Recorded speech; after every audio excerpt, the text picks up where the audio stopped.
So in just a couple seconds, I'm going to play for you a few clips from Joe Biden's first speech since formally winning the Electoral College earlier tonight.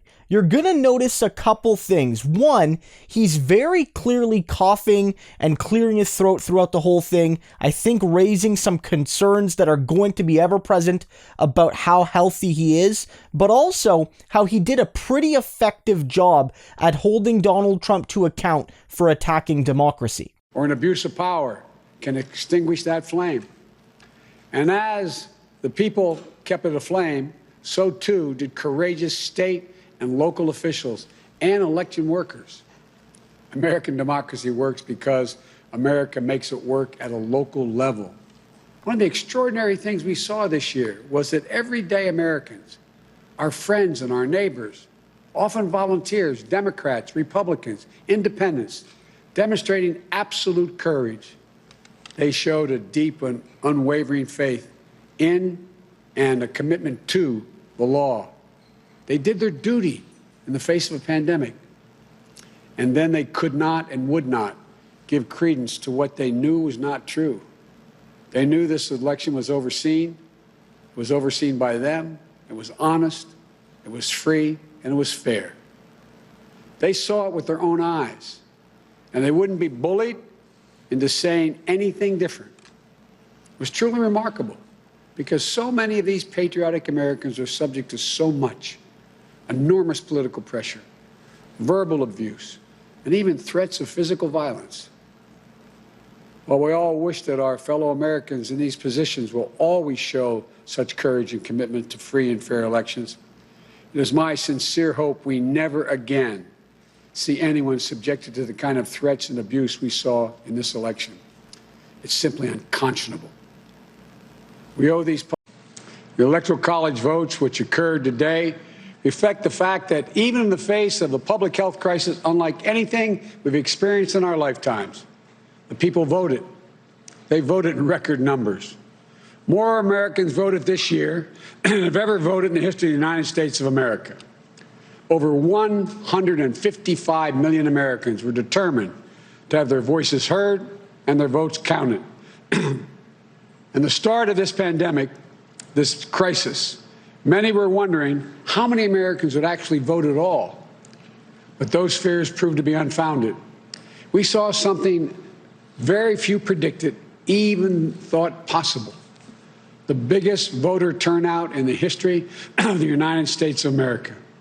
A number so big that this election now ranks as the clearest demonstration of the true will of the American people.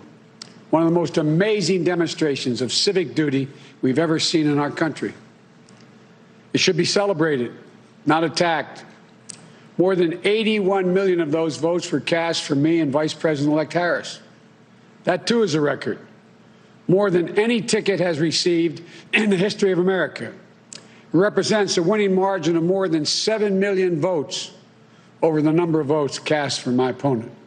In America, when questions are raised about the legitimacy of any election, those questions are resolved through the legal processes.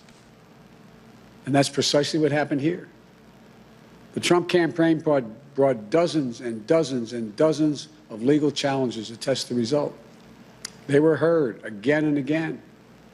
And each of the time they were heard, they were found to be without merit. Time and again, President Trump's lawyers presented arguments to state officials, state legislatures, state and federal courts, and ultimately to the United States Supreme Court twice. They were heard by more than 80 judges across this country, and in every case, no cause or evidence was found to reverse or question or dispute the results.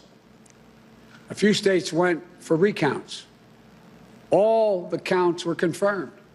The results in Georgia were counted 3 times. Didn't change the outcome. The recount conducted in Wisconsin actually saw our margin grow. The margin we had in Michigan was 14 times the margin President Trump won that state by 4 years ago. Our margin in Pennsylvania was nearly twice the size of the Trump margin 4 years ago. And yet, none of this has stopped baseless claims about the legitimacy of the results. Even more stunning, 17 Republican attorneys general, and 126 Republican members of the Congress actually signed on to a lawsuit filed by the state of Texas.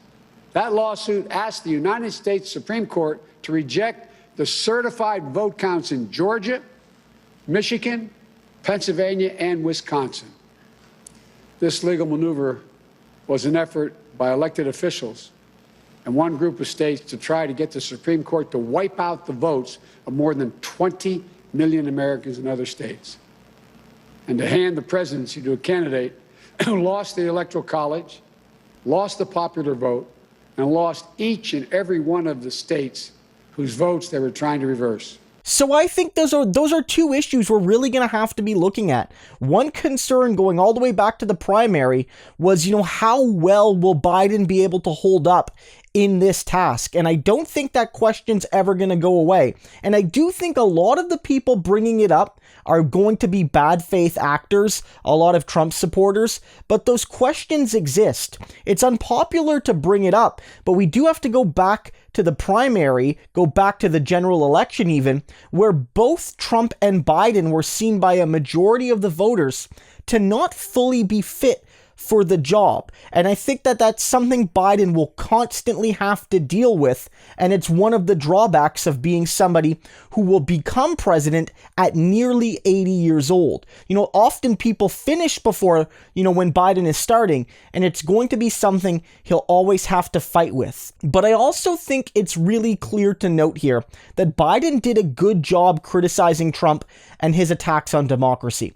Biden made it clear that his victory was even more emphatic than Trump's 4 years ago, that Trump tried to use every means to attack democracy. He wasn't just trying to explore his alternatives, but really tried to push the democratic system to its limits, but that he and his Republican cronies failed. And it's significant because Biden largely, up until this point, has ignored Trump's, effort to basically steal and pilfer the election from him and from the American people. And it is good that he acknowledged that tonight. I still think Biden should go further.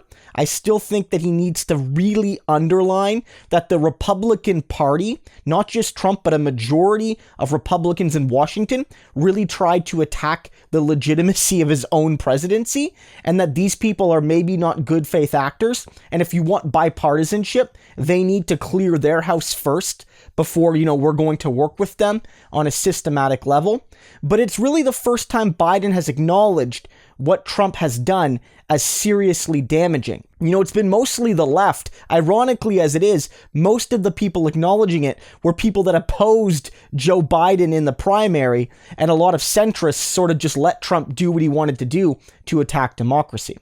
I am looking forward to this moment, guys, because as you know, I'm very critical of Joe Biden, and I've made it my mission to hold Trump to account during this effort to steal the democracy of the American people. But as Biden officially transitions to president and he starts making decisions that I know will fundamentally hurt working class people and marginalized people and the very same people that made him president, I am going to do my best to ensure Biden doesn't get away with it. And I'm looking forward to that work.